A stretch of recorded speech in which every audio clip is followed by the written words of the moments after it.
नमस्कार. जय जिजाऊ, जय शिवराय, जय शंभूराजे. आज क्रांती दिनाच्या निमित्तानं क्षत्रिय मराठा या फेसबुक पेजच्या माध्यमामधून मी युवा वक्त्या व्याख्यात्या अर्चनाताई भोर करंडे आपणा सर्वांच्या समोर काही ज्वलंत जागृत विषयांवरती आपणा सर्वांशी संवाद साधण्यासाठी आज फेसबुक लाईव्हच्या माध्यमामधून आपणा सर्वांच्या समोर उपस्थित आहे. खरं तर या महाराष्ट्राच्या पवित्र भूमीला ज्या महामानवांचा, ज्या महापुरुषांचा, ज्या कर्तृत्वान रणमर्दानी स्त्रियांचा इतिहास लाभला, ज्या महाराष्ट्राच्या भूमीमध्ये अनेक कर्तृत्वान युगपुरुष जन्माला आले, अनेक कर्तृत्वान स्त्रिया जन्माला आल्या आणि त्यांच्या पदस्पर्शाने ही महाराष्ट्राची माती पवित्र पावन झाली. खरं तर महाराष्ट्राच्या भूमीचं वर्णन करत असताना कवी श्रीपाद कृष्ण कोल्हटकरांनी सांगितलंय, बहु असो तो सुंदर संपन्न की महा, प्रिय आमूचा एक महाराष्ट्र देश हा. म्हणजे मराठी माणूस हा जगाचा पाठीवर कुठेही उभा असला तरी त्याचे महाराष्ट्राबद्दलचे प्रेम हे कमी होत नाही. म्हणजे महाराष्ट्र हा दगड्या धोंड्यांचा, कड्या कपारींचा, अंजन कांचन करवंतींचा हा काटेरी देश आहे. भले रत्नांच्या खाणी येथे नसतील, परंतु पृथ्वी मोलाची नवरत्ने या महाराष्ट्राच्या भूमीत जन्माला आली. त्यांपैकीच हे सर्व महामानव, युगपुरुष, रणरागिनी, रणमर्दानी, कर्तृत्वान स्त्रिया. खरं तर बांधवांनो, आज तुमच्या सगळ्यांच्या समोर लाईव्ह येण्याचं कारणही तितकंच महत्वाचं होतं. सर्वप्रथमतः अखंड महाराष्ट्राचं कुलदैवत भगवान पांडुरंग, आई तुळजाभवानी, ज्यांनी उभ्या उभ्या विश्वाला जगण्याचा खरा मूलभूत मंत्र दिला, ते तथागत गौतम बुद्ध, भारतीय राज्यघटनेचे शिल्पकार डॉक्टर बाबासाहेब आंबेडकर, पृथ्वी ही कुठल्याही शेषनगाच्या मस्तकावर वसलेली नसून कामकरी, गोरगरीब, काबाडकरी शेतकऱ्याच्या तळहाताच्या फोडावर वसलेली आहे, हे ज्यांनी उभ्या उभ्या विश्वाला दाखवून दिलं, तो आमचा शेतकरी बळीराजा. तुमच्या आमच्या घरातली मुलगी घराच्या बाहेर पडली, ज्ञानिक झाली, तिला ज्ञानाचं, शिक्षणाचा हक्काधिकार आहे, हे उभ्या जगाला आणि संबंध भारत भूमीला, भारत देशाला ज्या दाम्पत्यानं दाखवून दिलं, ते शिक्षण महर्षी, क्रांतीसूर्य महात्मा ज्योतिबा फुले, शिक्षण महर्षी, तदनंतर सावित्रीमाई फुले, ज्यांनी छत्रपती शिवाजी महाराजांच्या शाहिरीच्या माध्यमामधून छत्रपती शिवाजी महाराजांचं कर्तृत्व आपल्या पोवाड्याच्या माध्यमामधून साता समुद्रा पार नेऊन ठेवलं. रशियासारख्या देशातल्या चौका चौकामध्ये फिरून माझा छत्रपती शिवबा किती कर्तृत्वानं महान होता, हे ज्यांनी उभ्या उभ्या जगाला दाखवून दिलं, ते लोकशाहीर अण्णाभाऊ साठे, आरक्षणाचे जनक राजश्री शाहू महाराज, आणि ज्यांनी या महाराष्ट्राच्या बिलोरी साम्राज्याचं संकल्पनेचं एक देखणं स्वप्न पाहिलं, ते ज्यांनी या महाराष्ट्राच्या बिलोरी साम्राज्याचं देखणं स्वप्न पाहिलं, त्या राजमाता, राष्ट्रमाता, मासाहेब जिजाऊ, स्वराज्य संकल्पक शहाजी राजे भोसले, ज्यांनी या स्वप्नाला सत्यामध्ये उतरवलं, ते छत्रपती शिवाजी महाराज, आणि ज्यांनी या स्वप्नाला स्वतःच्या खांद्यावरती पेलवत ठेवलं, ते छत्रपती संभाजी महाराज. अशा सर्व महामानव, युगपुरुष आणि तुम्ही आम्ही सर्वांना सर्वप्रथमतः माझा त्रिवार अभिवादनाचा त्रिवार मुजरा. वारकरी, धारकरी, टाळकरी, माळकरी या सर्वांची परंपरा या महाराष्ट्राच्या भूमीला लागली. मग बांधवांनो, आज लाईव्ह येण्याचं खऱ्या अर्थानाचं कारण काय आहे? तर लाईव्ह एवढ्यासाठी आज मी आलेली आहे की 8-10 दिवस खूप होतात की आपल्या या समाजाची इतकी विकृत परिस्थिती झाली, मानसिकता एवढी ढासळलेली आहे की माझा आजचा विषय आहे की महापुरुषांची बदनामी, विटंबना ही कधी थांबणार. हा सगळ्यात मोठा, महत्वाचा आणि आपला, तुमच्या आमच्या सर्वांच्या मस्तकामध्ये काही ना काहीतरी विचार करायला भाग पाडणारा विषय आज तुमच्या सर्वांच्या समोर मी घेऊन आलेली आहे. खऱ्या अर्थानं हा विषय तुमच्या समोर मांडत असताना मला या काळजातून, अंतःकरणामधून सांगावंसं वाटतं की बांधवांनो, या महाराष्ट्राचा भूमींचा इतिहास कोणी लिहिला? कुठल्या आयऱ्या गायरानं लिहिला नाही किंवा कुठल्या लुंग्या सुंग्यानं लिहिला नाही. मग या महाराष्ट्राच्या भूमीचा इतिहास कोणी लिहिला? तर या महाराष्ट्राच्या भूमीचा इतिहास लिहिला शाहिरांच्या डफानं, घोड्यांच्या टापानं, शाहिरांच्या डफानं, घोड्यांच्या टापानं आणि छत्रपती शिवाजी महाराजांच्या लखलखता समशेरीनं बांधवानो या महाराष्ट्राच्या भूमीचा इतिहास लिहिलाय. मग आज छत्रपती शिवाजी महाराजांचाच मुद्दा जर बांधवांनो आपण जर पुढे घेतलात तर छत्रपती शिवाजी महाराज बांधवांनो काय 1 आणि 2 पानामध्ये किंवा 2 पुस्तकांमध्ये बसणारा विषय नाहीये, तर छत्रपती शिवाजी महाराज जगण्याचा मूलभूत मंत्र आहे. छत्रपती शिवाजी महाराजांचं जीवनचरित्र जर तुम्ही आम्ही आचरणामध्ये आणलं तर छत्रपती शिवराजा किती मोठा आणि महान होता हे सांगण्याची वेगळी गरज लागणार नाही. परंतु 8-10 दिवस फार होतात. आपल्या समाजातली काही विकृत मानसिकतेची लोक की काही समाजकंटक आहेत की जे छत्रपती शिवाजी महाराजांची विटंबना करण्यासाठी कुठेही कमी पडत नाही. बांधवांनो, काल परवाची जर गोष्ट घेतली आपण तर कर्नाटक राज्यामधील बेळगाव तालुक्यामधील हुक्केरी नावाचा तालुका आणि त्या तालुक्यामधील मनगुत्ती नावाचं गाव आहे. त्या गावामधील एका चौथऱ्यावरती छत्रपती शिवाजी महाराजांचा अश्वारूढ असणारा एक पुतळा त्या चौथऱ्यावर बसवण्यात आला. परंतु तिथल्या काही अज्ञात समाजकंटकांनी रात्रीच्या अंधारामध्ये तो पुतळा त्या ठिकाणावर हलवला किंवा त्या ठिकाणावरून गायब केला. काही त्या ठिकाणचे प्रतिष्ठान एकत्र आले आणि त्यांनी त्या छत्रपती शिवाजी महाराजांच्या अश्वारूढ पुतळ्याला विरोध केला आणि रात्रीच्या अंधारामध्ये तो पुतळा त्या ठिकाणावरून गायब करण्यात आला. आपले काही मराठा समाज बांधव, बहुजन बांधव त्या ठिकाणी होते.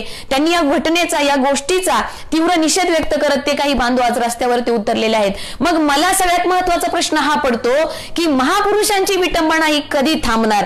प्रशासन काय झोपलेलं आहे का? सरकार काय झोपलेलं आहे का? हा सगळ्यात महत्वाचा प्रश्न आज या लाईव्ह व्याख्यानमालेच्या माध्यमामधून मला सरकार आणि प्रशासनाला विचारावा वाटतोय.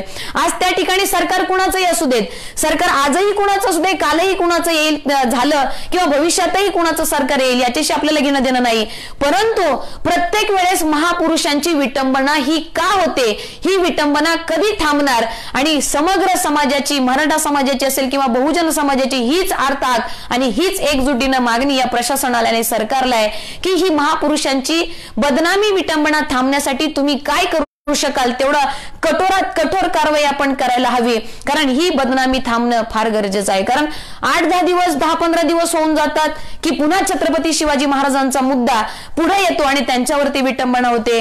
मध्ये मध्ये तर काय आपण बघितलं की मध्य प्रदेशमध्ये छिंदवाडा येथे देखील प्रशासनाच्याच अधिकाऱ्यांनी छत्रपती शिवाजी महाराजांचा जेसीबीच्या साह्यानं त्या ठिकाणावरून महाराजांचा पुतळा तिथून हटवला. आपले काही समाज बांधव, शिवजयंतीच्या काळातलीच घटना आहे, आपले काही मराठा समाज बांधव, आपले शिवभक्त, शिवप्रेमी त्या ठिकाणी एकत्र झाले आणि त्यांनी पुन्हा प्रशासनाला, सरकारला भाग पाडलं. त्या ठिकाणी छत्रपती शिवाजी महाराजांचा पुतळा, मूर्ती, अश्वारूढ मूर्ती किंवा जे काय आहे त्या ठिकाणी उभं करण्यासाठी छत्रपती शिवाजी महाराजांचं त्या ठिकाणी भाग पाडलं प्रशासनाला, सरकारला. पण मला एक महत्वाची गोष्ट या ठिकाणी सांगायची की हे असं कुठपर्यंत चालणार?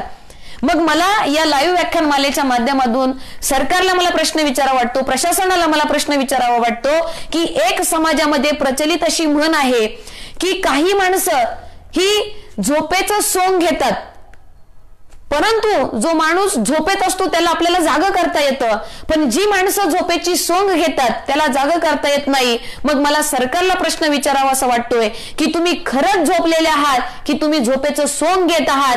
कारण जर या महामानव युगपुरुषांच्या विटंबना होत आहेत तर मग सरकार झोपलेलं तर नाही ना, किंवा तेथील प्रशासन हे झोपलेलं तर नाही ना.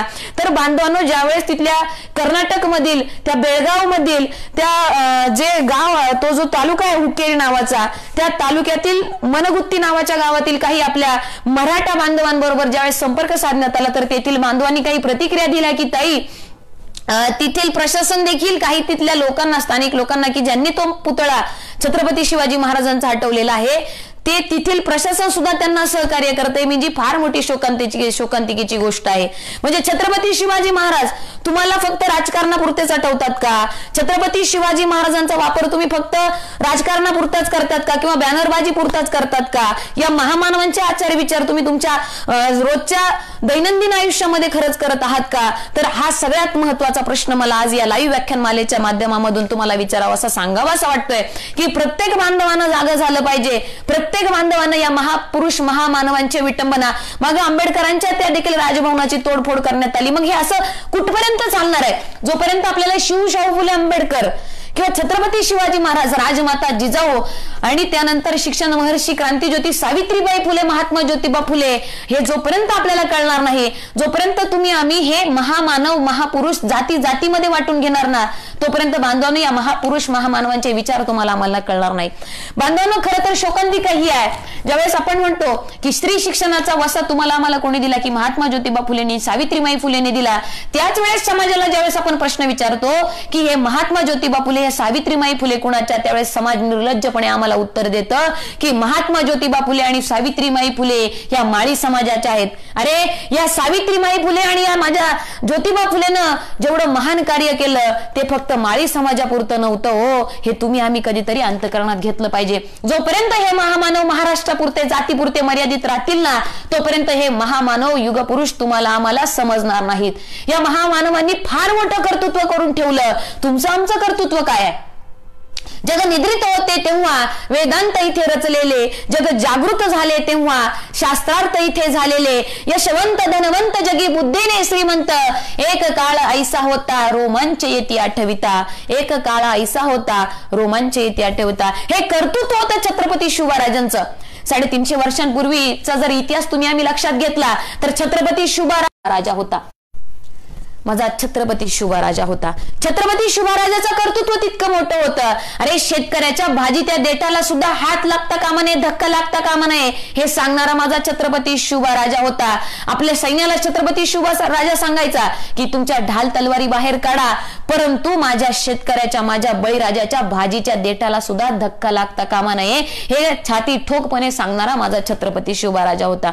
मग या महापुरुषांची किंवा या महापुरुषांच्या चरित्राची बदनामी किंवा विटंबना ही जाणकार लोक, नागरिकच का करतात? का एखाद्या लहान लेकराकडून ही चूक होत नाही? कारण छत्रपती शिवाजी महाराजांच्या काळामध्ये लहान पोराला सुद्धा छत्रपती शिवाजी महाराजांचं कर्तृत्व माहित होतं आणि म्हणूनच हे लहान पोरग सुद्धा पुढे येऊन छाती ठोकपणे शत्रूला आणि सांगायचं मोगली सैन्याला, खबरदार जर टाच मारुनी याल पुढे चिंधड्या, न उडविन राई राई एवढ्या, उडविन राई राई एवढ्या. हे लहान पोराला सांगायची गरज लागत नाही. मग तुम्ही आम्ही 18 वर्ष पूर्ण करून या भारत भूमीचे नागरिक झालेलो आहोत. संविधानानं तुम्हाला आम्हाला चांगला मतदानाचा हक्क अधिकार दिलाय. मग संविधानाचा गैरवापर तुम्ही आम्ही का करतो? कधीतरी हा लोकशाहीचा गैरवापर तुम्ही आम्ही का करतो? कधीतरी हा सगळ्यात मोठा प्रश्न तुम्हाला आम्हाला पडायला पाहिजे. मागे तो जितेंद्र राऊत सारखा एक नराधम की ज्यांनी छत्रपती घराण्याविषयी घाणेरडी गरळ ओकले, त्यालाही आपल्या काही शिवभक्तांनी, शिवप्रेमींनी त्याची जागा त्याला दाखवून दिली. मग तुम्ही लोकशाहीचा किंवा संविधानाचा धाक आम्हाला दाखवता. आणि त्यावेळेस बांधवांनो, शोकांतिका ही वाटते की भारतरत्न डॉक्टर बाबासाहेब आंबेडकर ज्यावेळेस लिखाण करायला घ्यायचे, त्या पानावरती जय शिवराय लिहायचे. कारण आंबेडकरांचं आणि राजश्री शाहू महाराजांचं फार घनिष्ठ नातं होतं, फार घनिष्ठ नातं. मग महापुरुष महामानव तुम्हाला मला का कळत नाहीत? ही सगळ्यात मोठी शोकांतिका मला आज तुम्हाला या समोर मांडावीशी वाटते.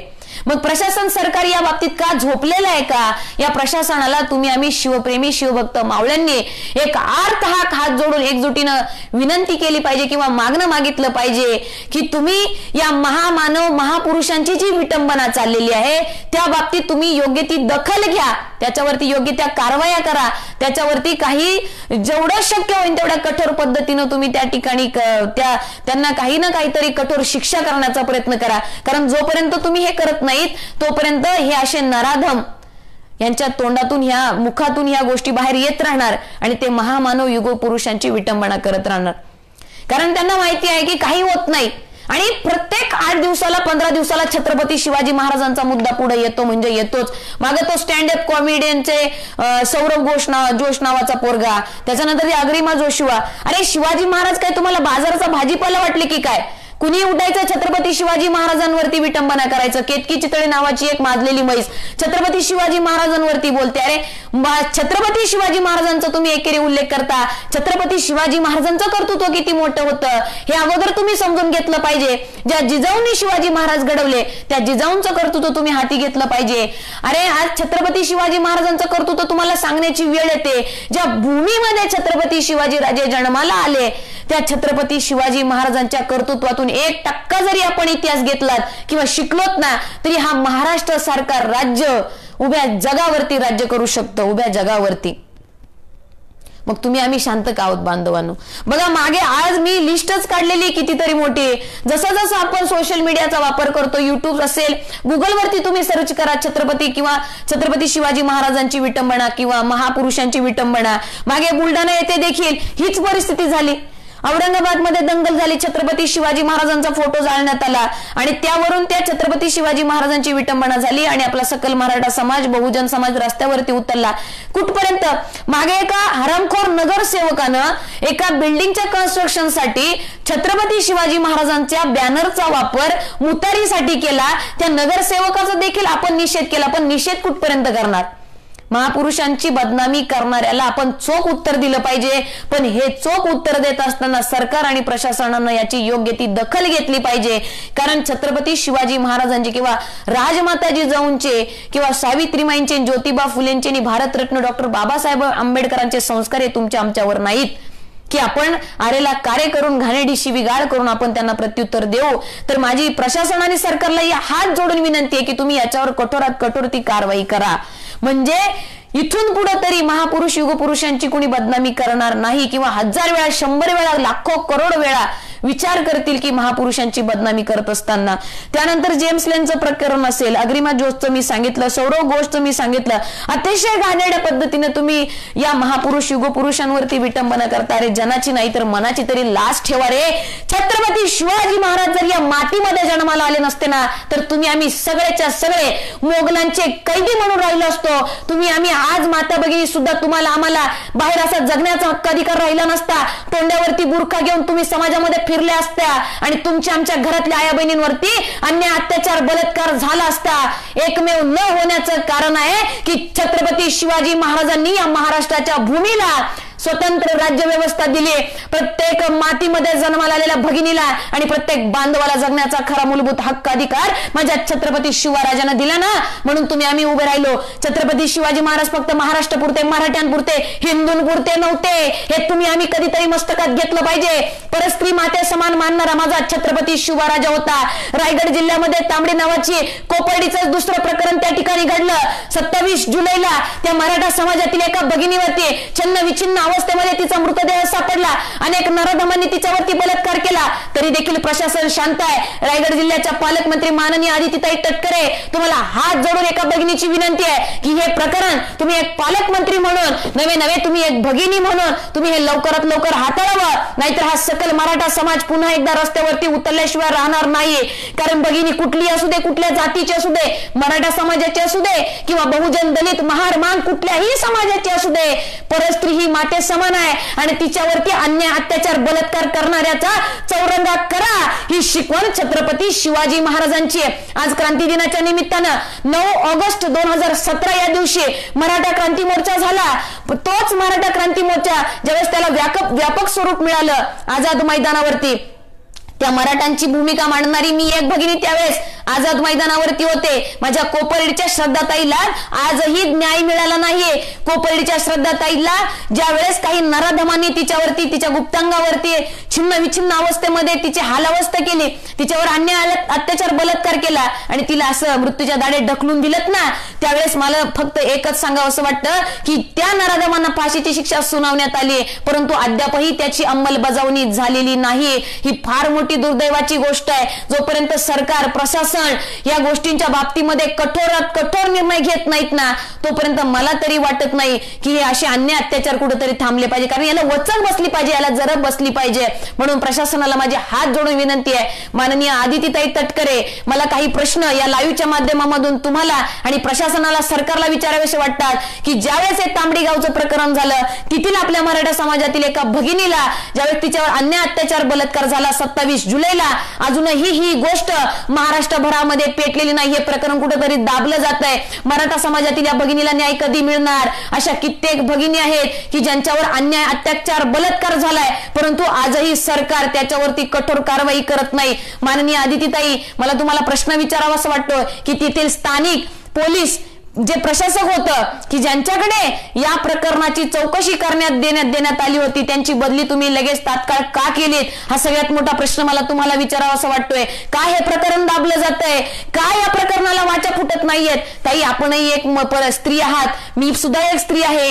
हे राजकारण किंवा हे समाजकारण बाजूला ठेवा आणि एक स्त्री म्हणून स्वतःकडे बघा किंवा आमच्याकडे बघा. अशा कित्येक भगिनी ह्या न्यायाच्या प्रतीक्षेमध्ये उभ्या आहेत. हे दुर्दैवाची गोष्ट आहे. हिंगणघाटचा प्रकार होतो, कोपर्डीचा प्रकार होतो, दिल्लीची निर्भया आमची आर्त हाक ओरडून आम्हाला सांगते की मला न्याय कधी मिळणार, मला न्याय कधी मिळणार. जोपर्यंत छत्रपती शिवाजी महाराजांनी तुम्हाला आम्हाला जो हक्काधिकार दिला होता ना, जोपर्यंत छत्रपती शासन येणार नाही, जोपर्यंत छत्रपती सूत्र तुम्ही आम्ही आचरणात आणणार नाहीत ना, तोपर्यंत हे नराधम असेच आव असून पुढे उभे राहतील. म्हणून प्रत्येकानं ज्ञानिक होणं गरजेचं आहे, प्रत्येकानं पुस्तकं वाचणं गरजेचं आहे. प्रत्येकानं ही पुस्तकं वाचत असताना त्यातील आचार विचार अंतःकरणामध्ये रुजवण्याची गरज आहे. महापुरुषांची विटंबना थांबली पाहिजे. तुम्ही आम्ही सर्वांना एकत्र आलं पाहिजे आणि या महापुरुषांची फक्त नुसती मूर्ती किंवा पताका डोक्यावरती घेऊन नाचवायचा विषय म्हणजे हा महापुरुषांचा नाही. सगळ्यात पहिली गोष्ट तुम्ही आम्ही लक्षात घेतली पाहिजे. तुमची आमची बांधवांची सगळ्यात मोठी जबाबदारी. आज गडकिल्ल्यांची अवस्था बघा काय झाली आहे. गडकिल्ल्यांचे बुरुज ढासळत चालले. भविष्यकाळात तुम्हाला 10, 20, 50 एक वर्षानंतर तुमच्या येणाऱ्या पिढीला सांगावं लागेल की या ठिकाणी विजयदुर्ग होता, या ठिकाणी सिंधुदुर्ग होता, या ठिकाणी शिवनेरी किल्ला होता, त्या ठिकाणी सिंहगड होता. बांधवांनो, कारण आपले बुरुज, आपले गड किल्ले, गडकोट याचं संवर्धन जर तुम्ही आम्ही केलं नाही ना, तर येणाऱ्या पिढीला तुम्ही आम्ही काय वसा वारसा देणार? येणाऱ्या पिढीला तुम्ही आम्ही काय इतिहास देणार? ही सगळ्यात मोठी शोकांतिका आहे. बांधवांनो, आज मराठा क्रांती मोर्चाला 3 वर्ष झाले.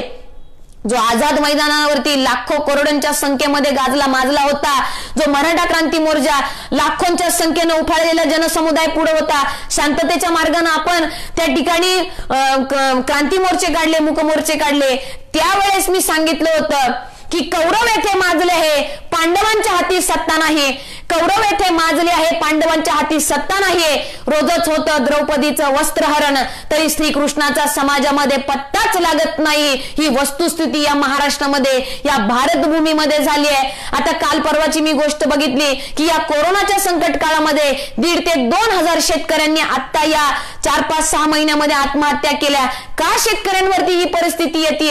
का शेतकऱ्यांना आज जरी पण वरून राजा त्यांच्यावर बरसत असला तर बोगस पद्धतीचं बियाणं त्यांना दिलं जात आहे? शेतामध्ये राबणारा हा शेतकरी बळीराजा त्याच्या पद्धतीने ज्यावेळेस ते उगवतो, अरे पोटच्या लेकराप्रमाणे आणि तळहाताच्या फोडाप्रमाणे या शेतीला जोपासतोय, पण ज्या वेळेस या भूमीमधून, या मातीमधून त्या पिकाचा एकही अंकुर वरती येत नाही ना, त्यावेळेस या माझ्या शेतकरी राजाला फार दुर्दैवाची गोष्ट आहे की गळफास आपल्या गळ्याला लावावा असा वाटतो.